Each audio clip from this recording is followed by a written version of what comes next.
Howdy everyone, welcome back to my channel. My name's Aaron Cavley and we are going to continue the further adventures of potential gunslinger uh, Russell Miranda.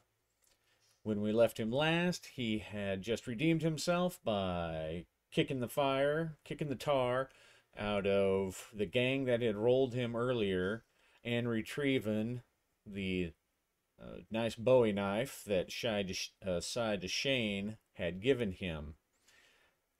We're going to jump ahead about 3 weeks, not 3 weeks, but about 3, 4 more days, and we'll just start from there. So Russell rolls out of bed, and his some of his aches are still you can barely feel them, but he doesn't even notice them under the case of nerves he has. He barely slept at all, but he doesn't feel tired because today is the day he's going to the arena. Today is the day he's going to try to earn his guns. Today is the day he's going to step forward against the instructor and earn the title of gunslinger, or he will be sent west in disgrace, exiled, never to return to Gilead. And he sits there and he takes some deep breaths, some of the exercises that he's learned as an apprentice to calm himself down. And his parents both come in as soon as he's gotten up. They've been eagerly awaiting. They didn't sleep any better than he did. And they open the door, and his father comes in. Um, he, his sleeve folded over the stump of his arm that he lost long ago in the wars. That action that has allowed Russell to even be in this position at all. Well, good morning, boy. How'd you sleep? Hardly at all, Pa. Me too. But that energy, it'll see you through. I know you can do it. Your ma's got a good breakfast cooked up for you. Your stomach may not be able to hold it down for the nerves and butterflies, but you get yourself some. Come on and get yourself some good victuals before you go. It's almost time. Russell nods, and his father closes the door. Russell gets dressed, wearing his plain clothes, his clothes that he works in, clothes that are there to take a beating, and he's hoping to avoid taking a beating. He opens the door, and he can smell what his mother has cooked for him, and it's almost like a feast. It smells like one of the holidays. And as he walks around the corner, he sees his mother smiling, eyes red with tears that she's been trying to hold back. And on the table is a spread of ham and rolls, things that they don't really spend money on normal, day to day. They're dirt poor. And so he looks at his mom, and he walks over and he kisses her on the forehead and says, "Thanks, Ma, you shouldn't have." And he is afraid that he's not going to be able to eat it anyway, because like his father said, Russell's stomach is just full of butterflies, and he's just got nervous energy. He doesn't feel hungry at all, but he knows he's able to touch into his gunslinger training. He realizes that despite what his body is feeling, despite what his nerves are telling him, he needs some energy. And the dark side, the grim side of him, reminds him that it might be the last good meal he gets for a long time if things don't go well today. So he sits down and he eats, and when he starts eating, he realizes that he's ravenous, and so he eats to the full. Not enough to make himself sick. He manages to push himself away, but the bacon is delicious, and the rolls are covered with hot butter, fresh butter, that they must have gotten from the market. He knows that this breakfast has cost his father several several pretty pennies, and he looks to his father and just gives him a nod, and his father says, "And I've got one more thing for you, son." And he goes over to his to the small wardrobe where they hang the clothes by the door, and he pulls out a leather vest. It's like a buckskin vest with a like a quilted pattern on it. It's something he wore in his old army days, and it's worn but well taken care of, and it's tough. It was meant for the campaign, meant for the trail, and it was what his father wore then. And he hands it to Russell, and he says, "It's not going to stop bullets or arrows, but it's pretty tough. I mean, it saw me through a lot of battles, son. And I want you to have it. Like I said, maybe it'll help, maybe not. But I'm rooting for you. I want you to do well, son, and I think it's important you know that no matter what happens there in the arena today with the instructor, that we love you, boy. We love you and we're proud of you." And Russell takes the vest and turns to fit it over his shoulders, almost more to hide the emotion he feels creeping up on his face, because he doesn't want to get distracted. He takes it and shrugs it on, and he hugs his father and he hugs his mother. He takes one last big chunk of bacon and says, I'm gonna head on over there, Pa, Ma. Maybe give myself a couple minutes to calm and think what's going on." And so he does. He grabs his hat. He grabs his knife,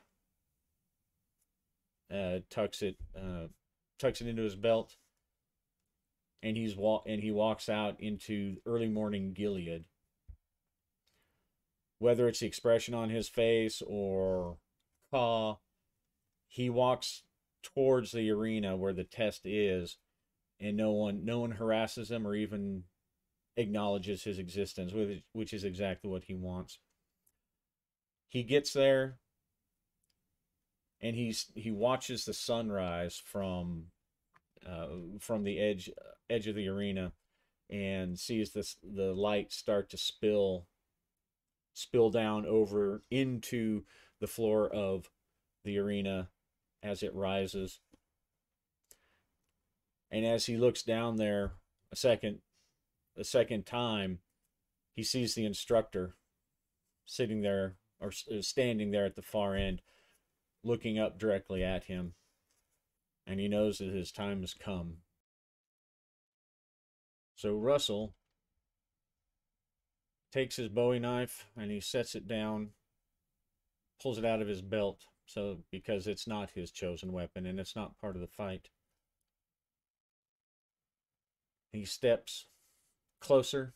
He steps down into the arena, and as the door bangs shut behind him, some ravens caw and fly away in complaint. He reaches his hands into his pockets as he approaches. The arena, which he has trained in for all these years, suddenly has a very dark and somber air to it, like he's never felt before. He eyes the instructor as he approaches, and the man is a contradiction. In his hand he holds a tall flail, but the instructor himself is dressed in fine clothes. His beard is trimmed, his hair is trimmed, and his face is set in a very prim expression.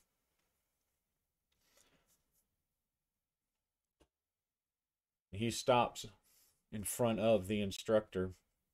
And the instructor looks him up and down, raises an eyebrow. Have you come here for a serious purpose, boy? I have come here for a serious purpose. Have you come as an outcast from your father's house? I have so come, and will remain so unless I best you. Have you come with your chosen weapon? I have. What is your weapon? And Russell pulls his fists out of his pockets and holds them up. He's got a little bit of a trick up his sleeve, almost literally. In each hand is a slug of metal, kind of like the old, putting a roll of quarters in your fist. But his hands are big, and so these slugs of iron they're heavy, and his hands are big enough to cover them. The instructor rubs his well-trimmed beard and says, "Are you sure those are the weapons you want, Russell? I probably should not do so, but if you would like to choose a more appropriate weapon for this fight, then you may. You see the weapon I'm using. I will not go easy on you. I will use my flail, and I will do everything in my power to send you west into exile. This is no joke." Russell just holds his fists up again. Up above, one of the ravens circles and caws again, and they land on the rail, all watching. The ravens are all watching. A little bit of chatter going on between them. The instructor looks Russell up and down. And he says, "Very well, Russell. Let's begin." And the instructor gets into his stance, and he's slowly swinging the flail around. And as he's getting ready to move for his first strike, and this is where Russell's plan may go well or may fail spectacularly, but he gets ready like he's trying to get ready to dodge out of the way, and he hurls, as the instructor closes, he hurls one of these heavy iron slugs right at the instructor's forehead. All right, so this is going to be obviously, as far as challenges go, it's going to be a physical conflict, and it's going to be kind of a tough one, because this is no joke. It's going to be, I'm going to say, the instructor, his fancy pants instructor, is worth 3 effort tokens. That means that Russell's going to have to score 3 successes against the instructor. Now he's opening up, so I'm going to give his initial. It's going to be agility. I'm going to give it an initial as he flings the iron slug, this heavy iron slug. The instructor, his eyes open wide, but only for a second, and he gets ready to try to move out of the way.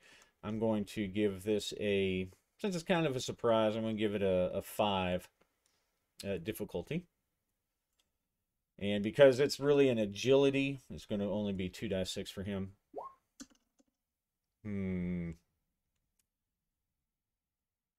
Let's see. I'm going to let him use a karma, because really it's his fists. Even though it's not brawling, the fist itself would do a good job hiding it, and that's what he was hoping for. So I'm going to allow him to spend a karma to change that difficulty to 4. So that means that he got an exceptional success. So he throws that, and the instructor, even though he sees it coming, just a split second too late, and that slug uh, thuds right into the instructor's forehead and sends him flying back, blood streaming down his face. And I'm going to count that since he got 2 successes, that makes it an exceptional success. I'm going to go ahead and remove. Oops, come here, you. I'm going to remove this 1 effort. Oh, maybe 2. Yeah, I'll give him 2 because he did get that exceptional success, and he used a karma. Although my menu here is kind of being a pain. I think I put my tokens too far up. Oh well.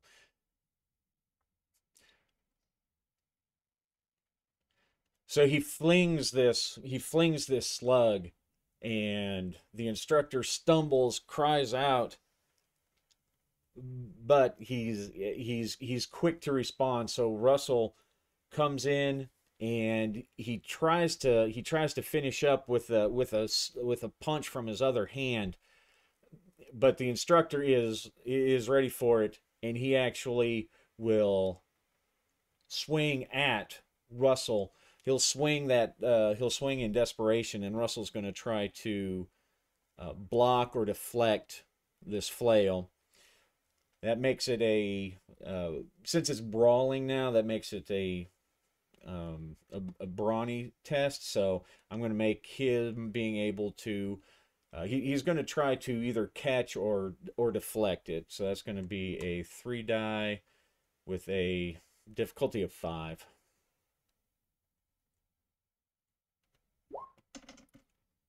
All right, so he gets a 6.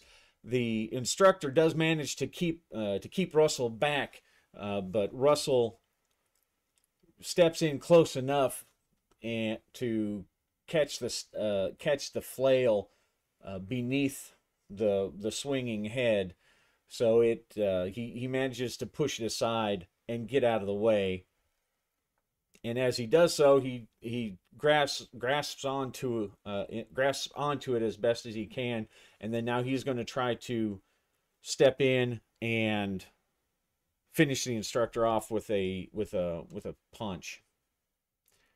The instructor is, however, back on his feet, and the instructor's angry. So I'm going to, this round at least, as the instructor, who is well trained, obviously, he's the guy. I'm going to make this a difficulty 6 this round as Russell tries to wrestle the flail away and land a punch.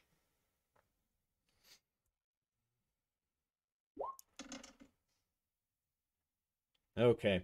So not this turn. He comes in and he swings he winds up a haymaker, but the instructor easily ducks aside and twists the flail back out of Russell's grasp, and he whirls it around and comes down, and Russell has to evade that. I'll give it a 5.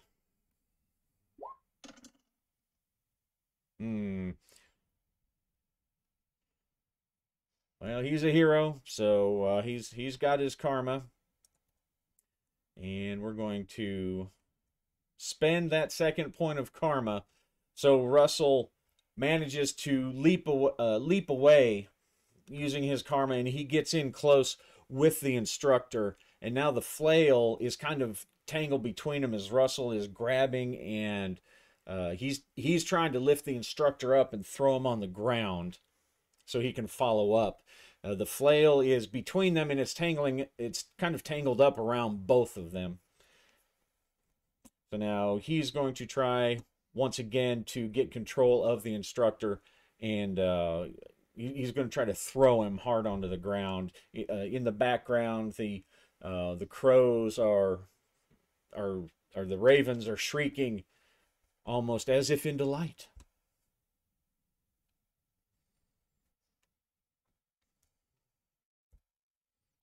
Let's see. Yes, I'm going to give that a 6 because the instructor himself, even though he's not nearly as strong as Russell, he's wiry and he's hard to get a grip on. Oh, look at that. All right. So, Russell, just to make sure, he's going to go ahead. No, he doesn't need to. So you got a 6 and a 5. The 6 is what he needs. He manages to lift. He lifts the instructor well up over the air into the air, and he slams him down onto the ground on his shoulders, and the instructor, the breath is knocked out of him, and he's stunned.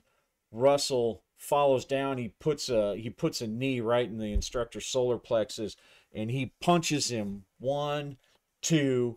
The instructor's nose bursts out, blood flies out, and the instructor calls, "I cry off, gunslinger! I submit, gunslinger!" We'll get rid of that effort just to make us feel good. And Russell he's got the battle rage, so it doesn't register. So he gets another lick in there on the instructor. Now the instructor is blood is coming from his mouth as he's screaming, "I submit, gunslinger!" And then the word gunslinger finally penetrates into Russell's head, and he looks down at the instructor, bleeding all over the place beneath him, holding his smashed lip and nose, and holding his smashed lip and nose, in case I covered up my audio too much, holding his smashed lip and nose, he says, "I yield, gunslinger, I yield." And Russell stands up and he looks around in disbelief. And the instructor pulls a key from pulls a key at the end of a necklace, snaps the cord and hands it to him. And he says, well done, gunslinger. My name is Shane Price. And only those who pass through the East Gate, only those who have earned their guns, have the honor of calling me that name. And Russell looks down at him and says, thank you, Cy Price. Thank you for everything you taught me. If you had not taught me so well, you would have crushed my skull. And the instructor looks up at him and says, I almost did. I almost did, young man. The instructor is always very dapper, very smooth talking and civil, but his face is smashed, so his prim voice is now it's a slur. He says, go. Take this key and select your guns, gunslinger. And then you go see Sergeant Shane.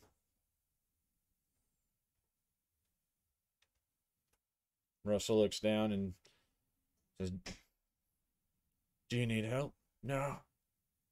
There's nurse on the inside of the door. You just tell her. Well, you won't even need to tell her. She'll come out once she sees you pass. Well done, gunslinger. Very sneaky. Very crafty. Remember one thing. If you're fighting fair, your tactics suck.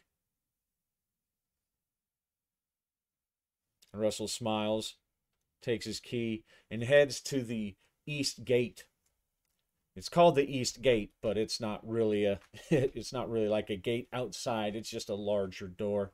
And he takes it and he opens it, and inside is the pretty young nurse dressed in her kind of old timey nurse uniform that he's seen before.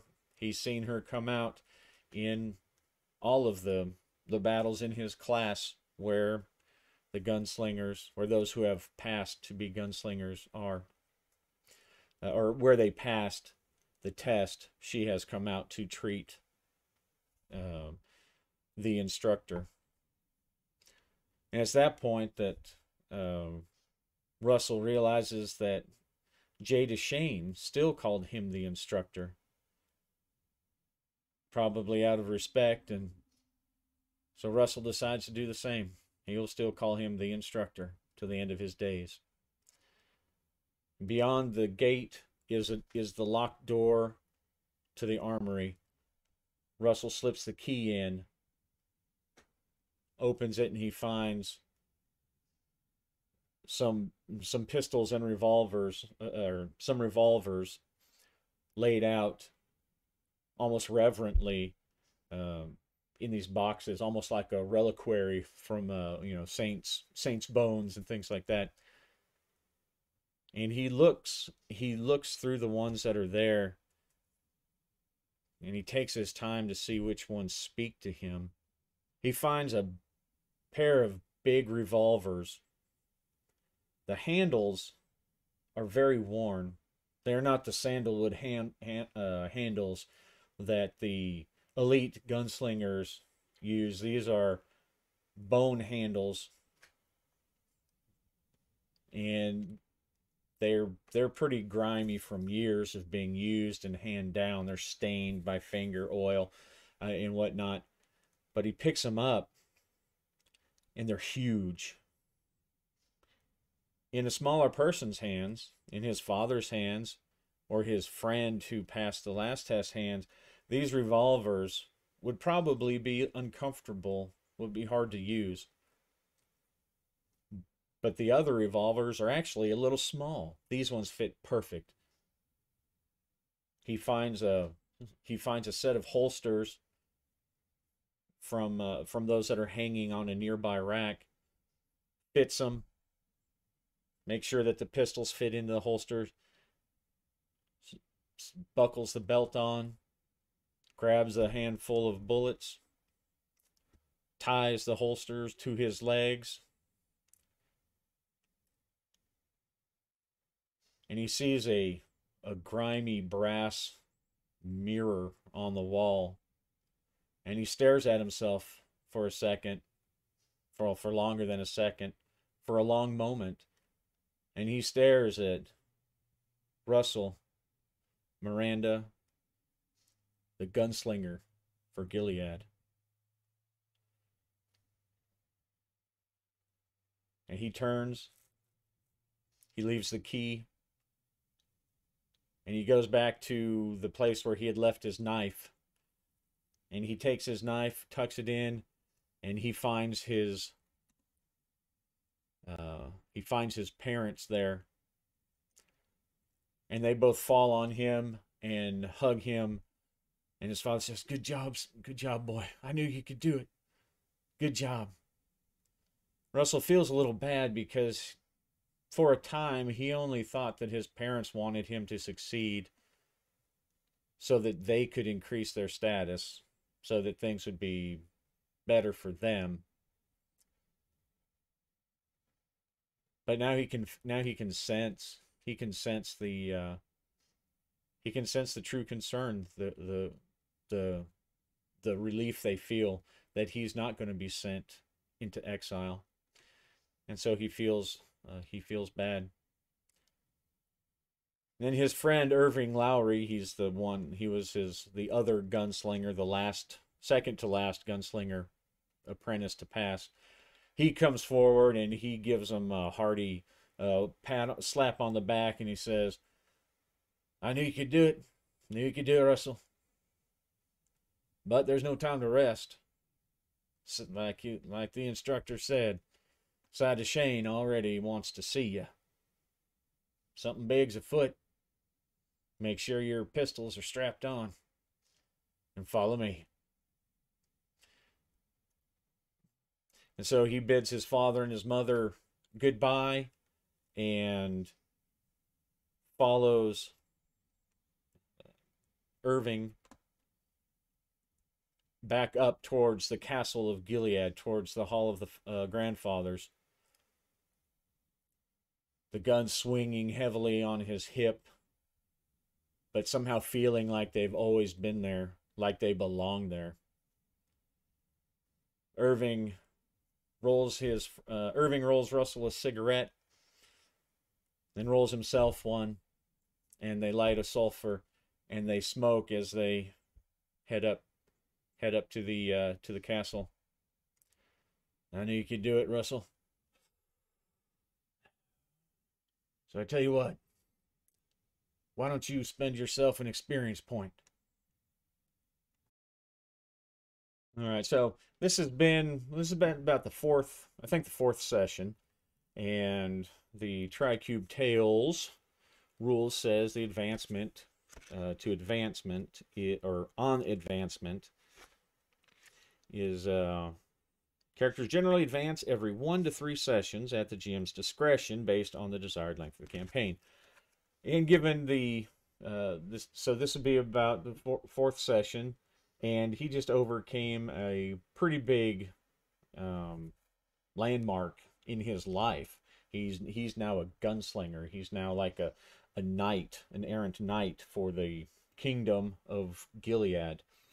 Now I can't, because I'm using kind of a picture, I can't add it on there, but I'm going to use that point to buy the perk Big Irons. So in the future, when he's using something that allows him, like when he's shooting using his guns, or there's something that he can do with his Big Irons, then he'll be able to spend karma to get that. So, and it's a good ending to this arc, from apprentice to gunslinger. And it seems like it might be a little anticlimactic, but he spent karma, so it wasn't like he didn't have to struggle. But I thought it was a pretty good fight. Overall, I had fun doing it, and I hope you enjoyed it. Happy gaming.